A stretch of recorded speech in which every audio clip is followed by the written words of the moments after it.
जय श्रीमन नारायण। आइए, आपका फिर से स्वागत है आपके अपने YouTube चैनल में। आज की इस वीडियो के माध्यम से हम आपको सुनाएंगे षटतिला एकादशी व्रत की कथा। जो भी भक्त सच्ची श्रद्धा और निष्ठा के साथ षटतिला एकादशी की कथा को श्रवण करते हैं तो भगवान विष्णु की कृपा से उनके घर में सुख समृद्धि बनी रहती है।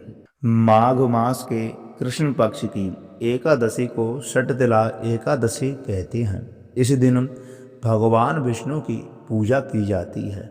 इस दिन काले तिल और श्यामा गाय के दान का विशेष महत्व बताया गया है। शरीर पर तिल के तेल की मालिश, तिल जल से स्नान, तिल जलपान तथा तिलों के पकवान की इस दिन विशेष महत्वता है। विधि पूर्वक यह व्रत करने वाले को रोगों से मुक्ति मिलती है और सुखों में वृद्धि होती है। इस दिन तिल दान करने का विशेष महत्व शास्त्रों में बताया गया है।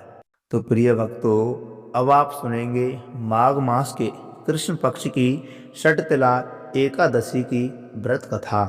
तो बोलिए लक्ष्मी नारायण भगवान की जय।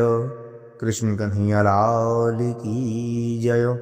एकादशी महारानी की जय। एक समय दालभ ऋषि ने महर्षि पुलस्त जी से पूछा, हे महाराज, मृत्यु लोक में मनुष्य ब्रह्म हत्या आदि अनेक महापाप करते हैं।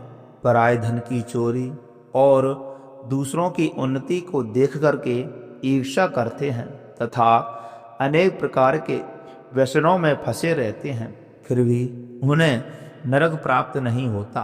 इसका क्या कारण है? ना जाने वे कौन सा दान अथवा पुण्य वे करते हैं जिससे उनके पाप नष्ट हो जाते हैं। यह सब कृपा पूर्वक हमको बतलाइए। पुलस्त मुनि कहने लगे, हे राजन, आपने अत्यंत सुंदर प्रश्न पूछा है। इससे संसार के जीवों का कल्याण होगा। ब्रह्मा, विष्णु, रुद्र तथा इंद्र आदि भी इस गुप्त वेद को नहीं जानते, परंतु संसार के भले के लिए मैं आपको सुनाता हूँ।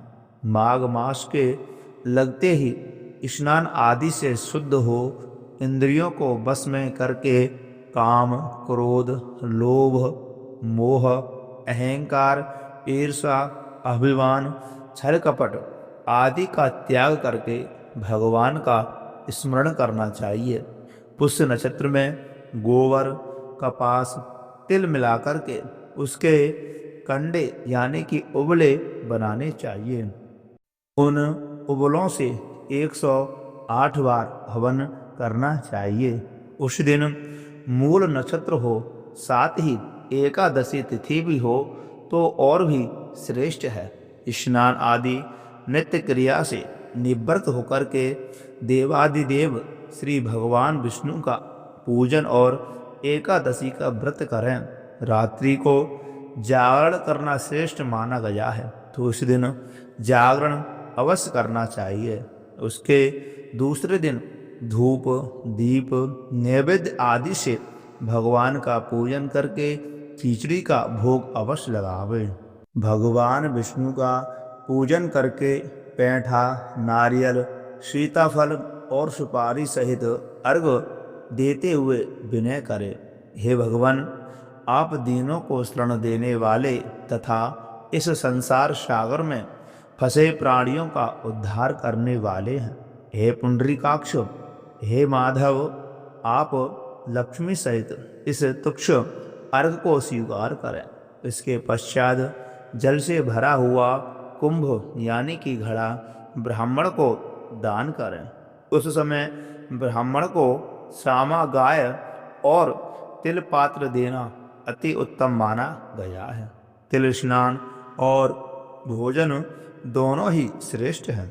इस प्रकार जो मनुष्य जितने तिलों का दान करता है उतने ही 1000 वर्ष स्वर्ग में वास करता है।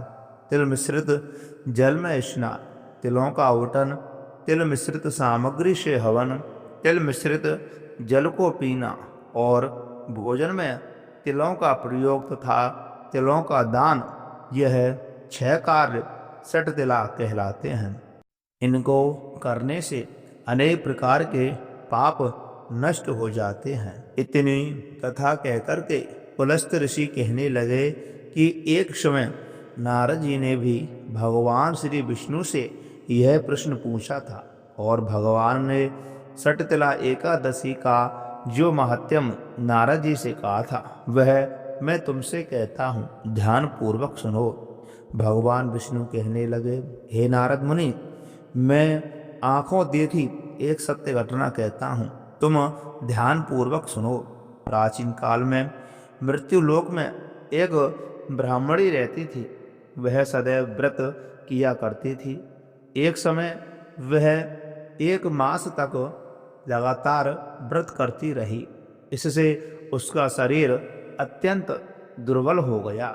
यद्यपि वह अत्यंत बुद्धिमान थी, फिर भी उसने सभी देवताओं के निमित्त धन तथा अन्न का दान नहीं किया। इससे मैंने सोचा कि ब्राह्मणी ने व्रत आदि से अपना शरीर शुद्ध कर लिया है और इसको विष्णु लोक तो मिल ही जाएगा, परंतु इसने कभी भी अन्न दान नहीं किया, इससे इसकी तृप्ति होना कठिन है। ऐसा सोचकर मैं एक भिखारी बनकर के मृत्यु लोक में उस ब्राह्मणी के पास गया और उससे भिक्षा मांगने लगा। वह बोली, हे महाराज, आप यहाँ किस लिए आए हैं? मैंने कहा, हे ब्राह्मणी, मुझे भिक्षा चाहिए। इस पर उसने एक मिट्टी का ढेला मेरे भिक्षा पात्र में डाल दिया। मैं उसे लेकर के स्वर्ग में लौट आया। कुछ समय बीतने पर वह ब्राह्मणी शरीर त्याग करके स्वर्ग में आई। मिट्टी का दान करने से उस ब्राह्मणी को स्वर्ग में सुंदर महल मिला, परंतु उसने अपने घर को अन्य आदि सामग्रियों से शून्य पाया। तब वह मेरे पास आकर के बोली, हे भगवान, मैंने तो अनेकों व्रत आदि द्वारा आपकी पूजा की, परंतु फिर भी मेरा घर अन्न आदि से शून्य क्यों है? मैंने कहा, पहले तुम अपने घर जाओ, देवताओं की स्त्रियां तुम्हें देखने के लिए आएंगी। उनसे षटतिला एकादशी का पुण्य और विधि सुन लेना, तब ही द्वार खोलना। भगवान के ऐसे वचन सुनकर के वह अपने घर आ गई। जब देव स्त्रियां आईं और उन्होंने द्वार खोलने के लिए कहा तो ब्राह्मणी बोली कि आप मुझे देखने के लिए आई हैं, तो सबसे पहले षटतिला एकादशी का महात्म्य कहिए। तब उनमें से एक देव स्त्री ने षटतिला एकादशी का महात्म्य कह सुनाया। ब्राह्मणी ने महात्म्य सुनकर घर का द्वार खोल दिया। देवांगनाओं ने देखा कि वह ना तो गांधर्वी है और न आसुरी, वरना सांसारिक वृद्धा है। उस ब्राह्मणी ने देवियों के कथानुसार षटतिला एकादशी का व्रत किया। इसके प्रभाव से वह देव कन्याओं के समान सुंदर और रूपवती हो गई तथा उसका घर अन्न आदि समस्त सामग्रियों से भरपूर हो गया। तो प्रिय भक्तजनों, ये रही माघ मास के कृष्ण पक्ष की षटतिला एकादशी व्रत की कथा। जो भी भक्त सच्ची श्रद्धा और निष्ठा के साथ माघ मास के षटतिला एकादशी की कथा को सुनते हैं तो भगवान विष्णु की कृपा उनके ऊपर एवं उनके जीवन में भरपूर बनी रहती है। तो प्रिय भक्तों, मैं आशा करता हूँ यह कथा आप सभी को बहुत अच्छी लगी होगी। तो कृपा करके इस वीडियो को ज़्यादा से ज़्यादा शेयर करें, जिससे कि उन्हें भी यह पुण्य लाभ प्राप्त हो सके। और वीडियो को लाइक अवश्य करें, चैनल को सब्सक्राइब करना ना भूलें और कमेंट बॉक्स में लक्ष्मी नारायण भगवान की जय अवश्य लिखें, एकादशी महारानी की जय अवश्य लिखें। तो आप सभी भक्त प्रेमियों को षटतिला एकादशी की बहुत बहुत हार्दिक शुभकामनाएं एवं बहुत बहुत बधाई। जय श्री राधे, जय श्री कृष्ण।